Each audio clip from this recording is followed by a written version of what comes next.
Everyone, welcome to my channel. আমার নাম দীপান্বিতা। আর এই চ্যানেলে আমরা দৈনন্দিন ব্যবহার করার ইংলিশ মানে স্পোকেন ইংলিশে ফোকাস করব। তো আমি প্রথমে সেন্টেন্সেস মানে বাক্যগুলোকে বাংলায় বলবো, তারপর সেম সেন্টেন্সেসগুলোকে আমি ইংলিশে রিপিট করব। তাহলে চলুন বেশি দেরি না করে আজকে সেন্টেন্সেস মানে বাক্যগুলোয় ফোকাস করা যাক। কেমন আছো? How are you? আমি ভালো আছি।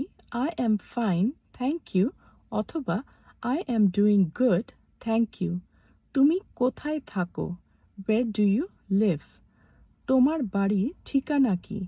What is your address? তোমার সাথে দেখা করে ভালো লাগলো। Nice to meet you. আজকের জন্য এইটুকুনি থাকলেও ভালো থাকবেন, সুস্থ থাকবেন, আর প্র্যাকটিস করতে একদমই ভুলবেন না। আর যখনই প্র্যাকটিস করছেন তখন উচ্চারণ মানে প্রোনাউন্সিয়েশনে বেশি করে ধ্যান দেবেন, কারণ দেখবেন প্রোনাউন্সিয়েশন স্পষ্ট হলে ভাষাটা অটোমেটিক্যালি শুনতে ভালো লাগছে। দেখা হচ্ছে আবার আপনাদের সাথে নেক্সট ভিডিওতে। Thank you for watching.